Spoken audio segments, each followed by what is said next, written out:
porque Joe García es el vocero de las MIPYMES, que habla de cualquier cosa menos de los presos políticos. Yo sigo soñando en Cuba, yo sigo soñando con construir mis negocios en Cuba, pero en democracia.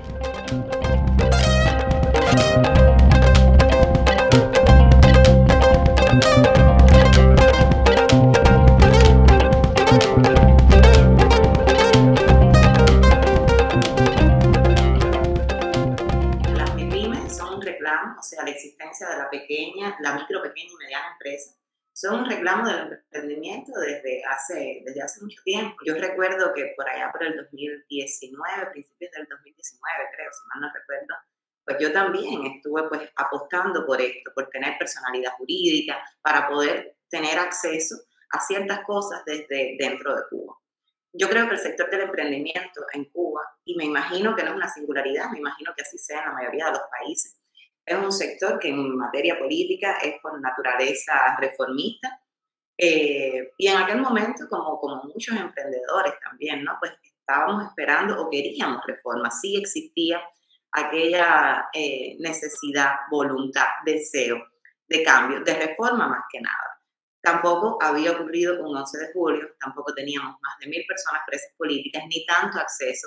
a la información, por lo menos en mi caso, y creo que en el caso de la mayoría de los emprendedores que yo conozco, a la información de cómo el totalitarismo cubano, cómo la dictadura cubana, pues reprime, yo creo, sin piedad alguna, a todos aquellos ciudadanos que quieran tener una voz, que quieran tener una participación activa en la vida política del país, ¿no? Y apostar por una cosa tan justa, tan simple, como es la defensa a los derechos humanos en Cuba. Yo creo que este sector de emprendedores, reformistas, ciertamente pues teníamos este reclamo, y que simplemente es un reclamo que viene ahora el poder en Cuba a intentar pues dar la imagen, porque tampoco es que lo hayan hecho, de haber escuchado en un momento en el que las violaciones a los derechos de los cubanos, de la ciudadanía cubana, son más que flagrantes, son extremadamente visibles, y lamentablemente pues algunos aplauden esta nueva apertura, estas nuevas concesiones, cuando yo creo que el timing es horrible, ¿no? Lo que está pasando. Y muy proclive entonces a la instrumentalización por parte del poder y por parte también de los grupos lobistas acá en Estados Unidos y también yo creo que en la Unión Europea, para dar la imagen de que Cuba es un país que está cambiando, cuando por supuesto no puede haber cambio alguno, cuando se tienen más de 1000 personas presas por motivos políticos, cuando a la mayoría de los activistas, de los opositores dentro de Cuba, los han exiliado, los tienen presos, los tienen silenciados de todas las formas posibles, donde no se permite un mínimo de disidencia. En este sentido, pues me parece extremadamente pues, peligroso, porque anula de cierta forma la voluntad que tienen estos sectores, que por lo general no son estos sectores privilegiados de empresarios, que además estos empresarios que tienen voz, no es que todos lo sean, pero los que tienen voz, esas voces que se escuchan, tienen una conexión directa con el poder. Se les permite que digan ciertas cosas y no otras. Y si no, vamos a ver el video de 23 Flyers de Gennady, donde Eric Brito le pregunta a O'Neill sobre los presos políticos y O'Neill García, que es más resbaladizo que una anguila, le habla de cualquier cosa menos de los presos políticos. Si en algún momento yo creí que había posiciones que tenían buenas intenciones o algo así, toda esta idea a mí se me ha ido. O sea, se me ha ido. Yo no puedo entender, yo no puedo comprender que haya líneas de lobismo en el exilio que se alinean con la línea del poder en Cuba y sobre todo con los emprendedores privilegiados. Yo no puedo entender que haya figuras públicas del exilio cubano, voy a hablar directamente, por ejemplo, de Joe García, que estén promoviendo, porque Joe García es el vocero de las MIPYMES acá en Estados Unidos. Ese hombre me etiqueta en cuanto post, en cuanto tweet hace, y coge y pone, incita una cosa y pone, el otro día puso debajo mi nombre y le dije, mira, por favor, ya no hagas más eso porque parece que esa porquería le estoy diciendo yo,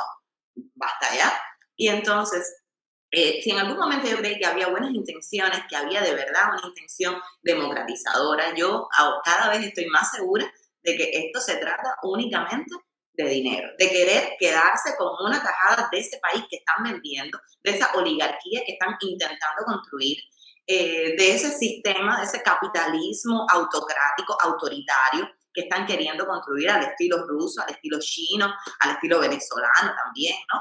Y a mí yo no encuentro otra explicación que no sea precisamente el dinero. Porque pasarle por encima al hecho de que en Cuba hay más de 1.000 personas presas por motivos políticos, de que la disidencia está exiliada o presa, o con limitaciones altísimas, grandísimas dentro de Cuba, e intentar pues privilegiar a un sector que ya de por sí está privilegiado por el poder, para mí no tiene otra intención que no sea el dinero. Y no lo puedo comprender. No lo puedo comprender y me duele muchísimo también que así sea. Porque el otro día, por eso yo lo ponía en Twitter, ¿no? Esto de que, caramba, si yo lo hubiese sabido, me hubiese quedado en Cuba, hubiese seguido emprendiendo, haciendo negocios, armando negocios,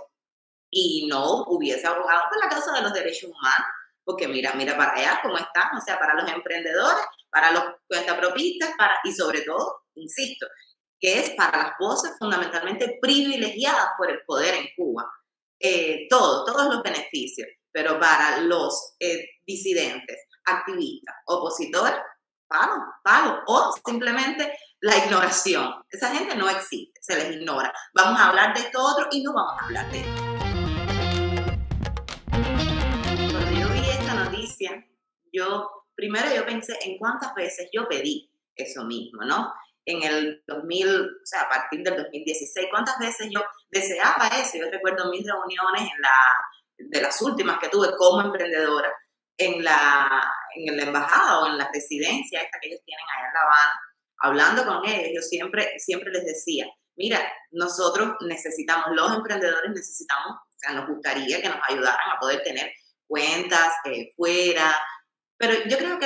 era diferente, o sea, estábamos hablando de un emprendimiento diferente. Estábamos hablando de un grupo de personas que, ojo, el gobierno cubano tuvo que limitar, tuvo que cerrar licencias por un tiempo porque ellos no sabían cómo lidiar con aquello. Yo creo que era un sector en su mayoría de emprendedores independientes, de cierta forma, aunque por supuesto ellos siempre tuvieron sus infiltraciones que han perfeccionado personas que tal vez eran del sector independiente y que hoy ellos han pues asumido y han puesto de su parte, porque yo no creo que en aquel momento eran todos los emprendedores de la seguridad del Estado ni nada por el estilo, y además desde mi experiencia con Amarillo Coworking, o sea, con un espacio coworking donde yo hosteé, o sea, fui la host de decenas de emprendedores, yo no creo que hayan sido agentes de la seguridad del Estado, pero sí creo que la seguridad del Estado ha penetrado muchísimo ese sector en estos momentos y entonces cambia completamente cómo se proyecta y el emprendedor cubano, las capacidades que tiene y por supuesto el contexto actual es mucho más restrictivo. Y en ese sentido, pues ya estamos hablando de un cambio, o sea, cambió el contexto, cambiaron las formas de hacer, las formas de ver, las formas de tratar a ese emprendimiento también y han quedado, insisto, esas voces privilegiadas desde el poder en Cuba que ahora también van a ser privilegiadas desde el poder, porque vamos a llamarle así, porque también es un poder, lamentablemente, los activistas más tildados de, vamos a llamarles radicales, o un poquitico más abiertos o más comprometidos, yo le llamaría, con la democracia y los derechos humanos, no tienen ese poder aquí en Estados Unidos. La mayoría somos personas que llegamos en los últimos 2 o 3 años y estamos, muchos, como es mi caso, sin poder todavía tener una cuenta bancaria, porque uno no tiene ni Social Security Number, sin poder participar en estos eventos con unos trabajos, lo que aparezca, porque así hemos estado todos, ¿no? Y es muy difícil. Sin embargo, para estas personas, estos emprendedores, que vamos a ver quiénes son esos emprendedores, pero yo sí estoy segura que los que no van a hacer, que los que no van a tener acceso a esos privilegios, que sí son privilegios, son esa masa que le funciona tanto al Estado cubano y también a los lobistas aquí en Estados Unidos para decir que en Cuba sí se puede emprender, que Cuba sí está cambiando. Y es esa masa sin poder, esa gente que está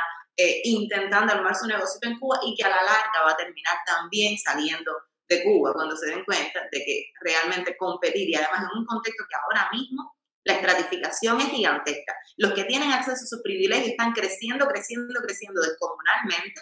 y los pequeñitos siguen ahí empujando, luchando y esos son los que ponen de ejemplo, ojo, los que cuando la gente habla de que no todos los emprendedores son de la seguridad del Estado, entonces instrumentalizan a estos pequeñitos sin privilegios que a la larga no van a poder ser exitosos nunca, porque estamos hablando de una intención de constituir una oligarquía o un capitalismo autoritario donde ellos no van a tener nunca voz, donde yo nunca hubiese podido tener voz, no importa cuánto me esforzara. Y mira que lo intenté, ¿no?